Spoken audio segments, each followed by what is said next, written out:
আসসালামু আলাইকুম।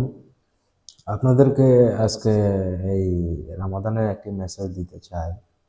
সেটি হলো যে আপনারা অনেকেই এই রমজান মাসে এই রোজা রাখেননি এবং নামাজও পড়েননি, তারাবির নামাজও পড়েননি।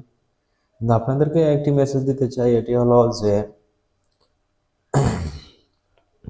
জানি না কার কবে যে এই রামাদানটি শেষ রামাদান।